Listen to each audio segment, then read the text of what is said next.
Welcome to another episode of From Startup to Wunderbrand with Nicholas Kuhner. My social media, I wish I had a great polished answer for that, but as anyone who's ever done social media knows, it's a bit of a juggling act for sure. Yeah. I swear I tell myself every month that I'm going to be more consistent with posting, but Sarah Ashley, content creator, writer, and entrepreneur based in Florida, uses her passion for storytelling to entertain, inspire, and educate. Now, this is a tough gig that you're in, so we're going to get into that. But I just want to ask you quickly, copywriting, that's legal stuff, right? That was a little joke. How many times have you heard that? well, many, which is why I was about to go into my spiel and explain. I was ready for that. It's like, well, not really, but My wife is a copywriter, so I've also had to explain exactly what that is. But actually, why don't you go into give me your spiel on what is a copywriter? I'd actually like to hear it. well, whenever people approach me and they're like, oh, you do copywriting, you write contracts or you copyright products or names. I'm like, well, no, but I do something called copywriting where I write a lot of marketing related content, like the blog you read online. Someone wrote that, likely a copywriter. Someone wrote the website that you're reading. When you see an ad, you click through and you get presented with all this text. Someone wrote that. Someone writes the emails that you receive in your inbox, the social media posts that you're looking at from a company. I give them that sort of little spiel with some examples because it's just a simple way to convey what it is. And in a broader sense, copywriting is trying to convey a point, to convey a message, and ultimately, I don't want to say sell someone on something, but to lead someone to take an action for whatever goal or purpose it is around the copy that you're reading. Yeah, I think Longer spiel. I think that's a good description, because having grown up in an advertising environment and run businesses in advertising and brand, copywriting is second nature. So when I say copywriting, obviously I know what it means, but you kind of forget that not everyone knows that it's even a job. So let's talk about copywriting as a job, because I'm sure you've been asked 100 times about how ChatGPT, Claude, and all of these bad boys are impacting you. But how did you get into copywriting? And maybe at the end, would you have chosen it again if you knew what you knew now? Yeah, that's kind of an interesting story because my career path was not always in the writing field. I actually started out as a computer science major in college. So I thought I was going to, be a software engineer. But after a couple of semesters of that, I realized that was not really what I enjoyed doing and actually hated it. But I do enjoy computers. But nonetheless, my path sort of led me into business after that. So I went into school for a business major, and writing had always been something that I was really interested in, but I didn't really know how to pursue it as a career path at that point. I'd always been really creative. I really enjoyed writing poetry and just sort of fictional prose, but I wasn't really exposed to the world of copywriting until I was probably in my college years, like sophomore, junior-ish years, where I really started to understand what it was.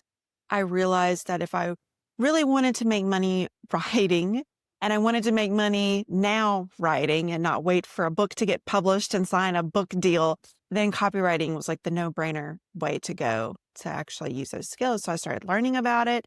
I joined Fiverr, which is, I'm sure you've heard of it. It's a popular freelancing platform that's grown quite big now. But I joined that in college and kind of got my footing there, long story short. And yeah, I've just been learning and growing with the industry. It's definitely changed a lot now, but I really love it. As someone who's just really passionate about writing in general, I don't think I would do anything different. I'm really happy with how that computer science to copywriting pipeline sort of planned out. I'm sure some people would have thought you went from the frying pan into the fire, because both Yeah. those industries are extremely tough at the moment. So it's probably They are, good that yeah. you didn't do the computer science side, because all of that has been Yeah. taken over by the bots. But I'm glad you brought up Fiverr, because it reminds me of I don't know if you like music, but I like Yeah. Bach and I like Mozart and a lot of these classical composers, and all of them, they didn't just sit playing concerts in front of crowds and didn't start out with, amazing pieces.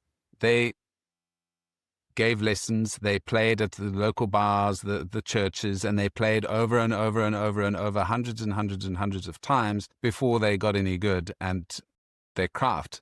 And Fiverr, I suppose, helped with that in terms of having lots of little jobs, testing styles, testing things, and giving you that muscle memory or that building your craft. Is that something that you think stands out?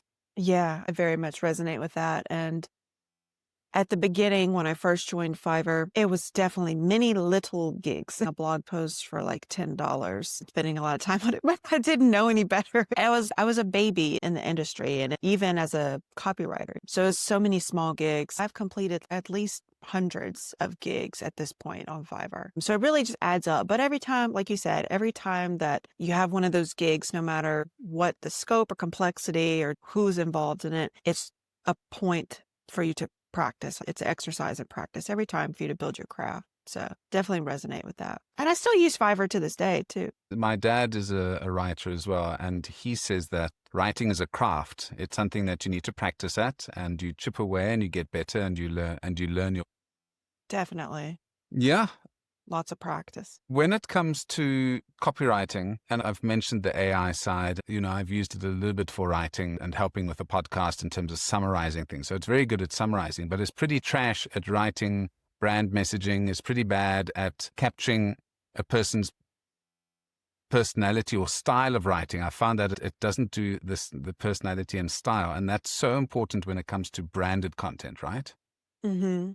Very much so.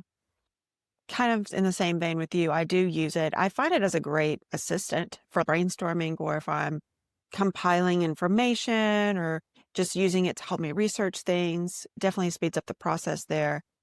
The tool exists now, and it would be really hard to imagine a world where it doesn't now, even though I know a lot of people have conflicting opinions about it. So I try to have a perspective of how can I use it in a way that will help me long term and not be left behind, but also still retain some of my creativity and my approach and thinking, if that makes sense. Trying to use it in those ways. It was very controversial. Yeah. Well, we've got to use it. I lecture in digital marketing, and every day I say to my students, you don't have to necessarily use your brains. We've got AI. Let's use that as a starting point. The way for you to jumpstart your career or your business is to be able to use AI, because everyone is going to be using it. So if you're not using it practically on a day-to-day basis, you can be wasting time, missing out on a tremendous amount of opportunities. But the skill and experience obviously is what drives good quality outcomes on these AI activities. Now, you are also, we talk about copywriting, but you're also a content creator. I've had a look at your Instagram, the other platforms, and you've got quite a nice style going there. And I like the content that you're creating. Thank you. Talk to me about how you're managing to do 10 platforms as an entrepreneur, and perhaps maybe what your plan is going forward. Are you trying them out because your business obviously is growing? But maybe talk to me about the reason you're using so many platforms, which ones work best for you, and how it's not vanity in terms of having millions and millions of followers. Talk to me a little bit about that. Yeah, my social media, I wish I had a great polished answer for that. As anyone who's ever done social media knows, it's a bit of a juggling act for sure. Yeah. I swear, I tell myself every month that I'm going to be more consistent with posting. But Do you know what you like? And this is a tried cliche, but the cobbler's children never has any shoes.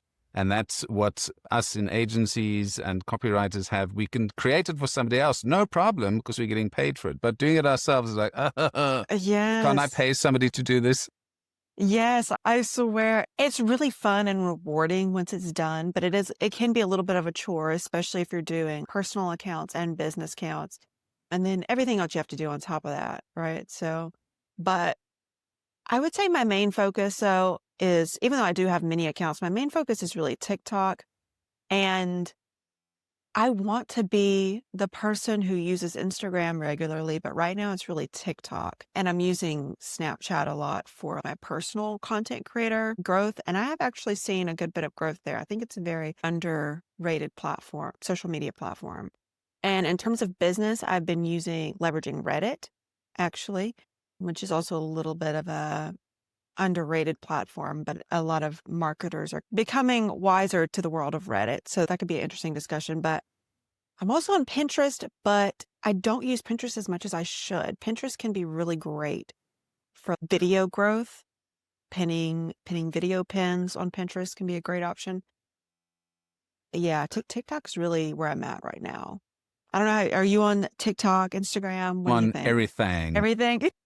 Okay, so you feel the So struggle for sure. I feel it, and part of it, and this is what everyone listening to this also needs to try out. Those platforms, they don't grow overnight necessarily, and some of them work better for different types of content. So you talk about Pinterest. I love Pinterest. It's a very targeted audience. It's also a very pleasant place to be. You don't see It horrible is. pictures. You don't have people going, yeah, yeah, yeah, yeah. So if you want to be in a space that is calming and you're looking for nice content, that is the space to go. TikTok, it's great for views. So I think the engagement on there, because of how the algorithm goes, you get exposed to a much larger market. But I don't think it's going to generate any cash money for me. That is purely to say, look, I've got 15,000 followers on TikTok. Look at me. Instagram is obviously still the business portal. The majority of people, if you are going to business, the likelihood of you generating a lead, it's going to be on Instagram, not on TikTok. So it's balancing them out. And obviously for you, LinkedIn should be quite a strong platform. And then you speak about Reddit, again, underutilized. Well, it's utilized by people who use Reddit really well.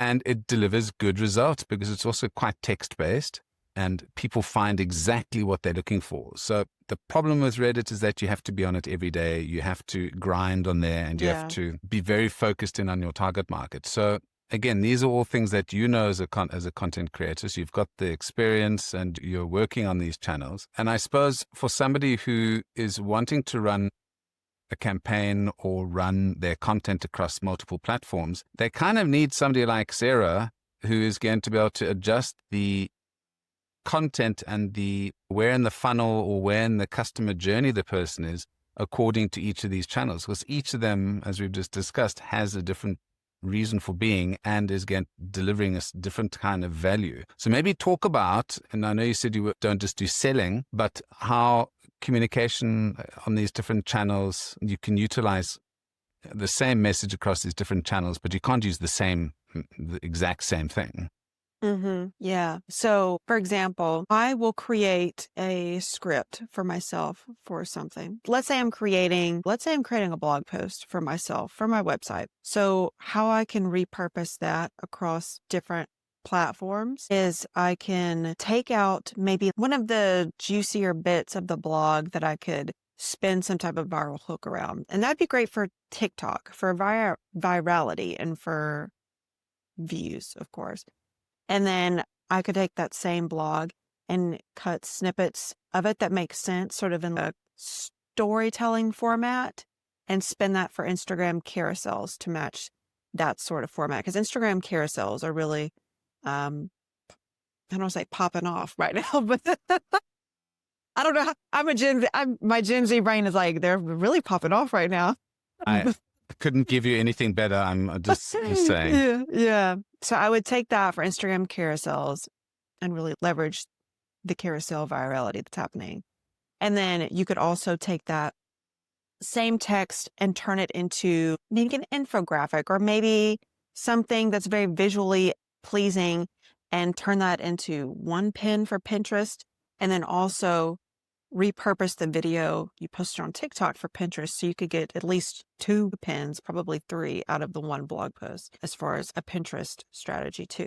So there's a lot of different ways that you could cut up one piece of content, that one long form piece of content that you're creating, and really maximize your reach across all the different platforms and frame it in a way that is most appealing to whatever platform you're posting it on. And if it's a YouTube video, then maybe you take the blog and you turn it into like a video script that you're, teaching to the camera and presenting in an educator style video way. Yeah. What we haven't spoken about is the sexiest of all communications, which is email communications. Yeah, email. Love email. Email. I send out a monthly email newsletter. So in the email, I'm trying to figure out a way to make it, sexier, more fun, because no one likes a boring email. So what I'm doing is, for blogs specifically, I'll just go with that example again.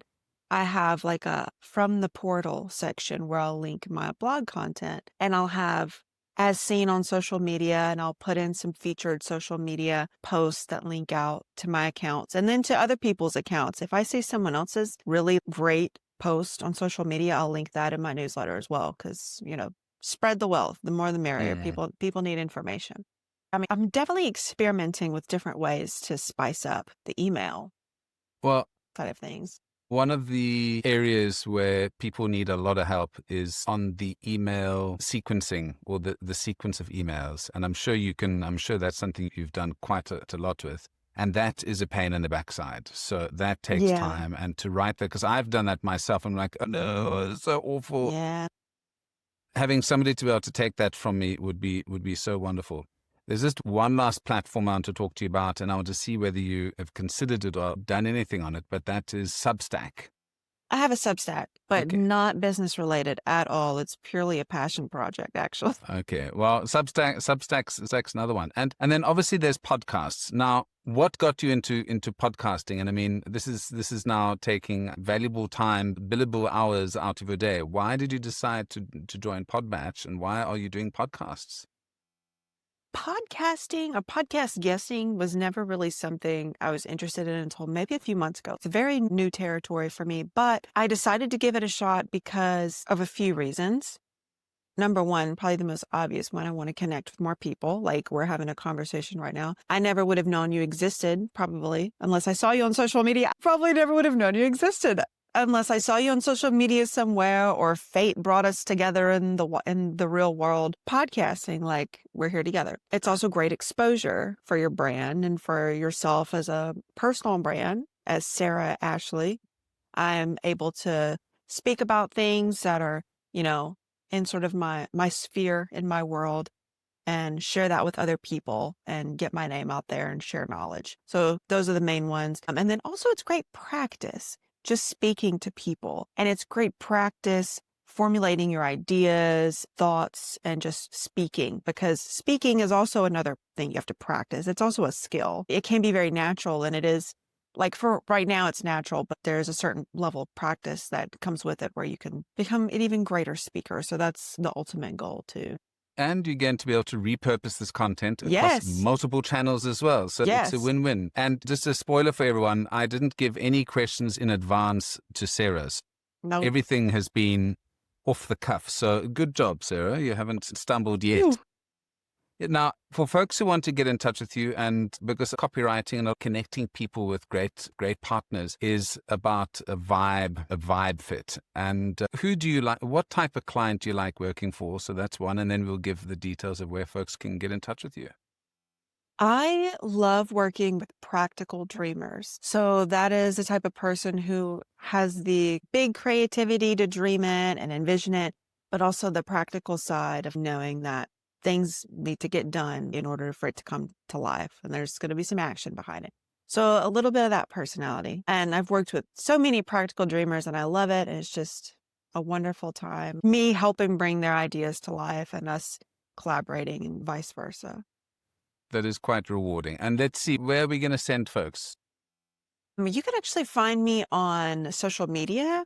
That'd probably be the best place, at Portal Copy Co. And my link in my bio has links to a free brand messaging guide workbook. And my website, my services, everything that you'll ever need is in that link in my bio. So Great. And I see it's portalcopyco.com. So I've been to that. It's a very nice website. Got lots of cool things in it and free Thank stuff. you. Free Yes. brand messaging playbook, free homepage, checklist, whole bunch of nice things. So I'd suggest that everyone go and check that out and see what good copywriting looks like from a proper copywriting strategist. So Thank you. Sarah, what a pleasure to chat to you. And thanks for a lovely conversation. I really do appreciate your comments. So why not go and watch this live on YouTube, or go to my website, kuhne.no. That's KUHNE.no for more information.